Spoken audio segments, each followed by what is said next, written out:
एक घने जंगल में एक बंदर और एक हाथी रहते थे।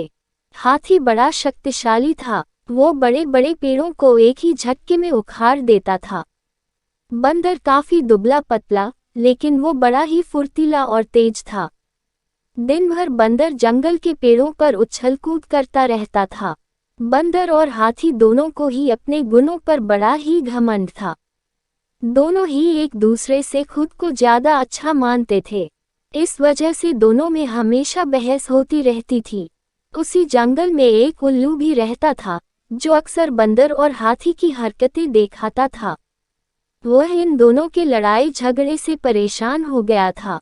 एक दिन उस उल्लू ने उन दोनों से कहा, जिस तरह तुम दोनों लड़ते हो, इससे कोई फैसला नहीं होने वाला है। तुम दोनों एक प्रतियोगिता के जरिए आसानी से यह फैसला कर सकते हो कि तुम दोनों में से सबसे शक्तिशाली कौन है। बंदर और हाथी दोनों को उल्लू की बात अच्छी लगी। दोनों ने फिर एक साथ पूछा, इस प्रतियोगिता में क्या करना होगा।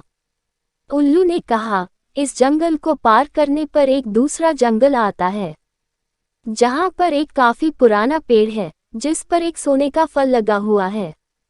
तुम दोनों में से उस सोने के फल को जो पहले लाएगा, उसे ही इस प्रतियोगिता का विजेता बनेगा और असल मायनों में सबसे शक्तिशाली कहलाएगा।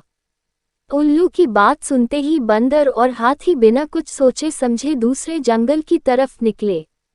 बंदर ने अपनी फुर्ती दिखानी शुरू की। वह एक ही छलांग में एक पेड़ से दूसरे पेड़ तक पहुंच जाता। वहीं हाथी तेजी से दौड़ने लगा और रास्ते में आने वाली हर चीज को अपने मजबूत सूंड से उखाड़ फेंकता। थोड़ी ही देर में हाथी और बंदर उस जंगल से बाहर निकल गए। इस जंगल से दूसरे जंगल के बीच के रास्ते में एक नदी बहती थी। उसे पार करने के बाद ही दूसरे जंगल में पहुंचा जा सकता था। बंदर ने फिर से अपनी फुर्ती दिखाए और झट से वह नदी में कूद गया, लेकिन पानी की लहर काफी तेज थी, तो बंदर नदी में बहने लगा। बंदर को नदी में बहते हुए देखकर हाथी ने तुरंत अपनी सूंड से उसे पकड़कर पानी के बाहर निकाल दिया। हाथी के इस व्यवहार को देखकर बंदर काफी हैरान हुआ।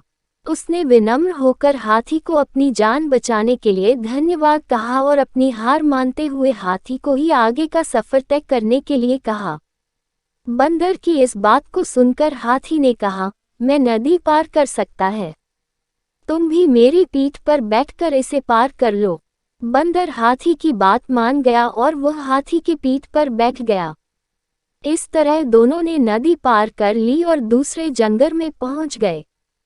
फिर दोनों ने मिलकर सोने के लगे हुए फल वाले पेड़ को भी खोज निकाला। सबसे पहले हाथी ने अपनी अपनी सूंड से उस पेड़ को गिराना चाहा, लेकिन वह पेड़ काफी मजबूत था। हाथी के प्रहार से वो पेड़ नहीं उखड़ा। फिर हाथी ने निराश होकर कहा, मैं अब यह फल नहीं तोड़ सकता हूँ। बंदर बोला, चलो मैं भी एक बार कोशिश करके देखता हूँ। बंदर फुर्ती से उस पेड़ पर चलने लगा और उस डाली पर पहुंच गया जहां पर सोने का फल लगा हुआ था। उसने वह फल तोड़ लिया और पेड़ के नीचे उतर गया। इसके बाद दोनों वापस नदी पार करके अपने जंगल लौट आए और उल्लू को वह सोने का फल दे दिया। फल पाने के बाद उल्लू जैसे ही इस प्रतियोगिता के लिए विजेता का नाम बोला, वैसे ही बंदर और हाथी ने मिलकर उसकी बात को रोक दिया। दोनों ने एक साथ कहा, उल्लू दादा, अब हमें विजेता का नाम जानने की आवश्यकता नहीं है। इस प्रतियोगिता को हम दोनों ने मिलकर पूरा किया है। हमें यह समझ में आ गया है कि हर किसी का गुण अपने आप में अलग और खास होता है। हमने यह भी फैसला किया है कि आगे से अब हम कभी भी इस बात पर बहस भी नहीं करेंगे और मित्र की तरह इस जंगल में रहेंगे। उल्लू को बंदर और हाथी की बात सुनकर काफी खुशी हुई। उसने दोनों से कहा, मैं तुम्हें यही समझाना चाहता था कि सभी एक दूसरे से अलग होते हैं। अलग अलग गुण और शक्तियां ही हमें एक दूसरे की मदद करने के काबिल बनाती हैं। साथ ही हर किसी की अपनी कमजोरियां भी होती हैं, इसलिए एक दूसरे के साथ मिलकर रहना ही सबसे अच्छा होता है। उसी दिन से हाथी और बंदर दोनों मित्र हो गए और वह जंगल में खुशी खुशी रहने लगे। कहानी से सीख। हमें एक दूसरे के गुणों और शक्तियों का सम्मान करना और आपस में मिलजुल कर रहना चाहिए।